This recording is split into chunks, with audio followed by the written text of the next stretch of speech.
Mapagpalang araw sa lahat. For today's video, ang re-review po natin, ito pong Rusi Flash 150. Mga guys, ito po siya, ano po siya, parang navy blue na glossy mga guys. Pero pag bago pa lang po kayo sa aking YouTube channel, subscribe naman po at pahit ng notification bell para updated po kayo sa aking mga videos. Tara mga guys, simulan natin itong review. So yun mga guys, simulan natin itong review. Ito po yung Rusi Flash 150. Mga guys, ang unang nakita ko dito sa unit ito, ang ganda po ng kanyang decals. Yan. Minimal lang po, pero nakakaano po. Yung talagang agaw pansin po ba? Yung talagang titignan nyo siya kung anong unit siya. Ayan, dito po may nakalagay na 150, tapos yan, flash. Tapos siya po, flash. Minimal lang po siya mga guys, pero ang ganda po. Tapos nakaganda pa po yung ano, yung pagka navy, ano po niya eh, parang dark blue po kasi siya eh, na glossy. Ayan, simulan natin mga guys yung review. Ito po yung kanyang gulong.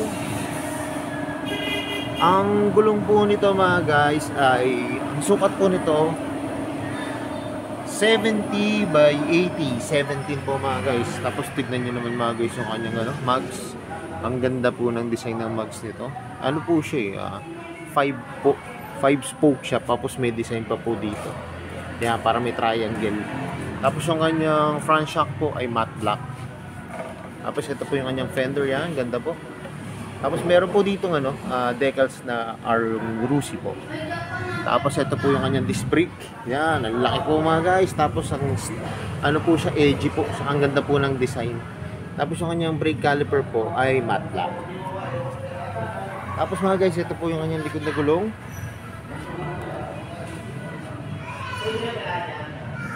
Ang sukat naman po nito ay 100 by 80 po. 100 by 80. Mga guys, maganda rito, ano na rin siya, disc brake na rin po yung likod. Tapos ang ganda po ng design. Maliit lang po siya pero ano, stylish po yung design ng disc brake niya sa likod. Tapos mga guys, ito po yung kanyang muffler. Yan. Tamang-tama. Sakto lang po. Tapos ito po yung kanyang ano, yung heat guard. Yan. Tapos ito po yung tip. Kulay ano po siya, glossy po na gray. Tapos mga guys, ang tatakbo ng gulong nito ay 1 sing. Ayan, 1 sing. Tapos ang kita niya naman yung spike. Ang ganda po ng spike nito.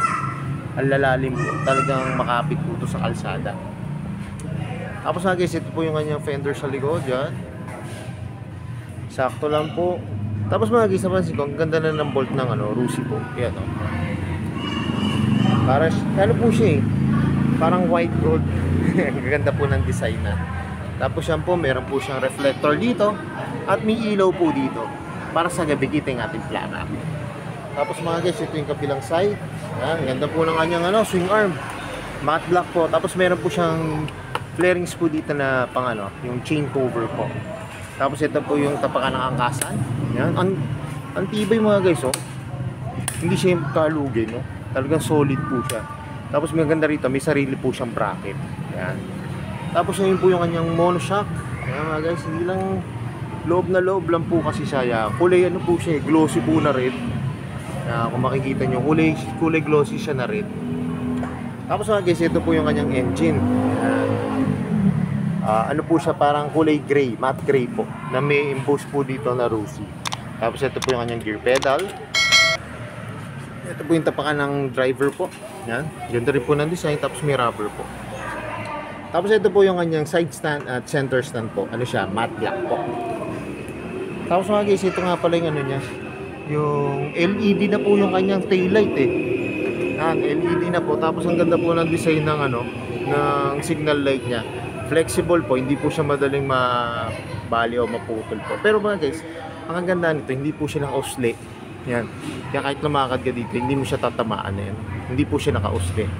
Tapos mga guys, dito na rin yung bukasan ng ano, ng upuan po. Wala po siya sa gilid, dito po siya sa likod. Kaya mga guys, makita ko, ang ganda ng detalye ng bolts. So, parang automatic na naka white gold na kayo pag tinignan. Tapos ito po yung kanyang grab bar. Yan. Maliit lang po, pero ano siya, parang matte gray po eh, na dark gray po. Yan. Tapos mga guys, napunta tayo sa kanyang mukha po. Yung harap, LED na rin po yung kanyang signal light. Yan, magkabila po. Tapos meron po ditong ano to, decals lang po na R na Rusi.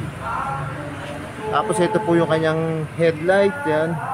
LED na po yan mga guys, LED na. Tapos ito po yung kanyang upuan. Mga guys, ang ganda na po nito, lambot po. Tapos dalawa po yung ano niya, may design niya po, ayan. Bali hati po siya, ito yung ano lang yung makinis na material ng ginamit. Tapos ito po yung magaspang para dun sa driver po o rider, para hindi po nadulas pag nagda-drive. Tapos kagandahan po nito mga guys, naka-elevate na rin siya para yung backride niya po talagang maganda po yung upo. Tapos mga guys, ito yung kanyang new box yan. Wala po siyang new box ito na po kasi engine, ano na po talaga ito, yung gas tank niya po, yan, glossy po. Tapos ito na agad yung gas cover. Yan. Tapos ito po yung likod na upuan, yan, ganda po, kulay all black. Yan, all black po siya. Tapos ito po yung kanyang, ganda rin po na ang staple wire nito ay kulay black na rin. Tapos sa garter tinama, para hindi po masira yun dito, kasi yun po yung nag-i-start ng punit. Kung mapapansin nyo minsan pagka dito po in-staple sa ganitong material, dito po nagsisimula yung punit. Tapos mga guys, iba na yung hook nito. Ayan, may rubber po siya. Kasi diba yung iba plastic, ito po may rubber siya. Ayan. Pwede nyo po isabit dito yung helmet nyo o kaya yung pinamili nyo mga guys. So yung mga guys, ito naman tayo sa kanyang hand grip. Yan, saktong-sakto lang yung hand grip, weekly lang po. Tapos ang nakalagay na sa tatak po ay Storm. Tapos ito po yung kanyang clutch. Yan, lambot po ng kanyang clutch mga guys. Tapos ito po yung kanyang throttle. Yan, nalutong po. Pati po yung kanyang brake. Tapos mga guys, ito yung kanyang yung kanyang gauge panel. Yan, bali halo po siya ito. May analog po. Tapos dito may digital po. Yan. Tapos makikita nyo po yung fuel. Tapos dito po yung setting niya. Ito po yung pipindutin nyo para sa set. Tapos mga guys, ito po may package rito. Yan, magkabila po. Pero mga guys, ang kasya dito ay phone nyo. Pag may kayo, yung wallet, kaya cellphone, yan, kasyang-kasya po dito. Tapos yung mga coins po. Tapos kagandahan po din to, meron po siyang USB port. Yan. Hindi na po kayo malulobat mga guys pag malalayo po yung rides nyo o kaya nagano po kayo ng mga parcel. Tapos mga guys, ano po pala to carb pa po to. Yan. Kaya may choke po siya. Yan. Carb. Tapos ito po yung kanyang susian. Yan. Tapos ito po yung kanyang susi mga guys. Ganda rin po ng design. Yan. Maganda po. Tapos ang function po nito, ano lang naman po yung pag-i-unlock. Tapos pag ilalak nyo po yung manubela. Tapos kanina pinakita ko po, nasa likod po yung bukasan ng upuan po. Tapos ito po yung mga function niya. High and low, busina, signal light, tapos meron po siyang hazard. Ayan dito. Pag ginanon nyo po, mag-hazard po siya. Tapos ito po, meron siyang park light. Ayan. Kung ayaw nyo munang buksan yung headlight nyo, ayan, meron po siyang switch. Tapos ito po yung kanyang electric switch po. Ayan. Ang kagandahan nito mga guys, meron po siyang electric switch. Tapos may kickstart po siya. Ayan. Tapos mga guys, ito po yung kanyang kickstart. Kulay glossy po siya na black. Ayan. Saka ang ganda po ng design. Glossy po siya na black. Tapos ito po yung kabilang engine. Ayan. Kulay dark gray po na may... ito po ay matte gray. Tapos meron pong naka-emboss na R4 Rusi. Tapos ito po yung kanya brake pedal sa likod. Yan. Tibay din po mga guys. Yan. So yung mga guys, ito na yung inaabangan ko. Masasakyan ko na itong Rusi Flash 150. Tignan nyo ako mga guys pag nakasakay na ako doon sa unit.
So yun mga guys, nakasakay na ako dito sa Rusi Flash 150. Mga guys, carb po ito Kasi dati po, nakapag-review po ako nung 150 pero FI po siya. Mga guys, ang nagustuhan ko dito sa carb na to, mababa po siya.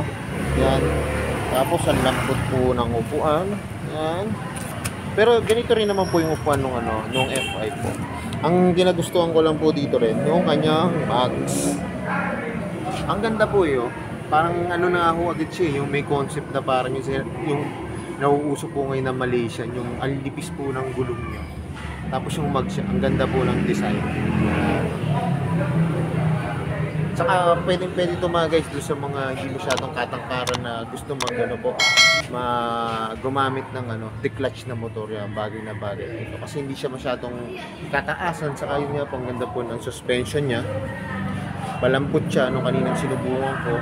Tapos ang komportable po. Yan, pag nakaupo na kayo, tapos yung mga function ng kanyang manubela, napakadali lang po intindihin. Lalo na po sa mga beginners po sa may clutch. Yan, na maganda rin po itong pang simula po na unit mga guys. So yung mga guys, alam ko ito na yung inaabangan nyo. Magkano ba ngayon itong Rusi Flash 150? Narating na natin yung price. So yung mga guys, ito pong Rusi Flash 150. Yan. Ano po ito mga guys? Carb po ito. Yan. Ang down payment po nito ay 3,000. Cash po nito ay, kung ikakasyo po siya mga guys, ang presyo lang po nito ay 54,500 mga guys.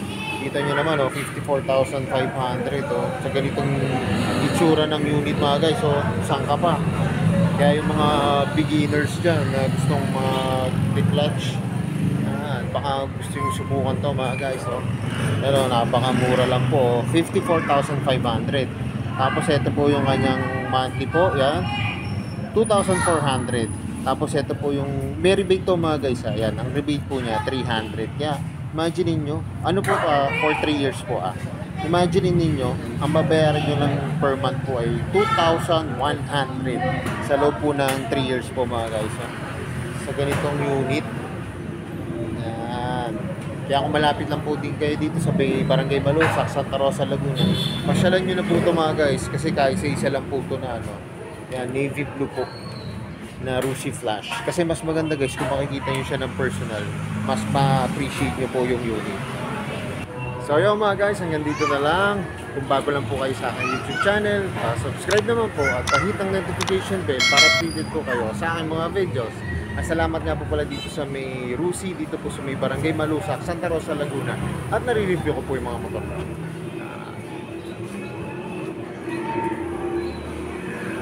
More sales to come, at gaya na lagi ko sinasabi, ingat po palagi, ride safe always, and God bless po.